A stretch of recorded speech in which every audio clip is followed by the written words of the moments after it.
గోత్రం ఆలయాల్లోకి వెళ్ళినప్పుడు లేక ఇంట్లో శుభకార్యాలు జరిగేటప్పుడు పంతుళ్ళు అడగటం, మన గోత్ర వివరాలు చెప్పడం మామూలే. అసలు గోత్రం అంటే ఏంటి, అది ఎందుకు ఉపయోగపడుతుంది అనే విషయాన్ని తెలుసుకోవాలని ఉందా? గోత్రాన్ని ఎందుకు ఆచరించాలి? అయితే మా ఒక్క మాటను సబ్స్క్రైబ్ చేయండి, షేర్ చేయండి. మరిన్ని మంచి మాటలు తెలుసుకునే ముందు మీ సలహాలు కమెంట్ల రూపంలో పెట్టండి.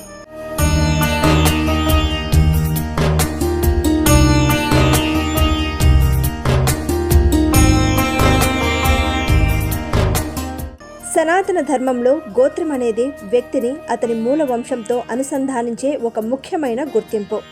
ఇది ఒక ప్రాచీన పూర్వీకుడి నుండి కొనసాగిన వంశ పరంపరను సూచిస్తుంది.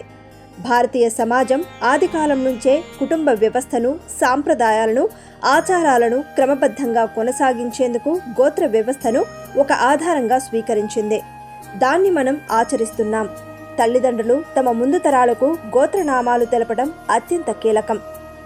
గో అనే సంస్కృత పదానికి విస్తృతమైన అర్థవ్యాప్తి ఉంది. అది జ్ఞానం, వేదాలు, భూమి, ఆవు వంటి భావాలను సూచిస్తుంది.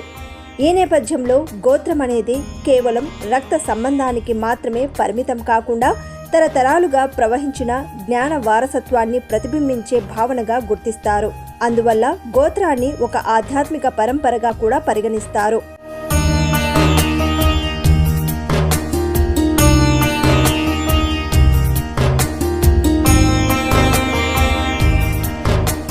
వేదకాలంలో మహర్షులైన వశిష్ఠ, భరద్వాజ, అత్రి, విశ్వామిత్ర, గౌతమ, కశ్యప, జమదగ్ని వంటి సప్త ఋషుల పేర్లతో ప్రధాన గోత్రాలు ఏర్పడ్డాయి.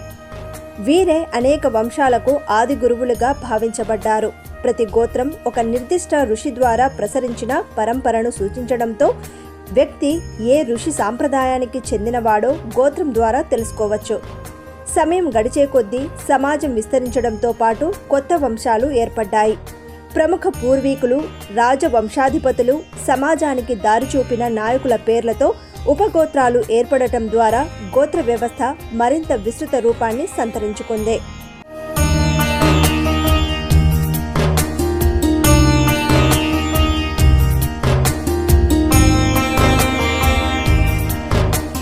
ఈ విధంగా గోత్రం మతపరమైన భావనకే పరిమితం కాకుండా సామాజిక మరియు సాంస్కృతిక వారసత్వానికి ప్రతీకగా మారింది.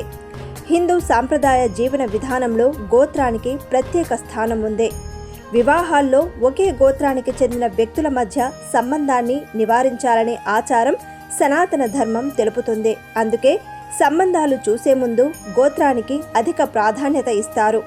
ఇది వంశ పరంపరను సంరక్షించడానికి, సమాజ సమతౌల్యాన్ని కాపాడడానికి రూపొందిన జ్ఞానపూరిత నియమంగా చెప్తారు. అలాగే పూజా విధానాలలో, శ్రాద్ధ కర్మల్లో, ఉపనయనాది సంస్కారాల్లో గోత్ర ఉచ్చారణ చేయడం ద్వారా పూర్వీకుల స్మరణ కొనసాగిస్తారు. గోత్రం అనేది మన గతాన్ని గుర్తు చేసే బంధం. అది మన పూర్వీకుల పట్ల గౌరవ భావాన్ని పెంపొందించి వంశ పరంపర పట్ల అవగాహనను కలిగిస్తుంది. ఆధునిక జీవన శైలిలోనూ తమ గోత్రాన్ని తెలుసుకోవాలనే ఆసక్తి పెరుగుతూ ఉండటం మన మూలాల పట్ల ఉన్న అంతర్గత అనుబంధానాన్ని సూచిస్తుంది. అందుకే భావితరాలకు మన గోత్ర నామాల్ని ఖచ్చితంగా అందించాలి. ఒక తరం మరో తరానికి మధ్య గోత్రం వారధిగా పనిచేస్తుంది. అందుకే మానవ, ప్రత్యేకించి హిందూ జీవన విధానంలో గోత్రానిది అత్యధిక ప్రాధాన్యత.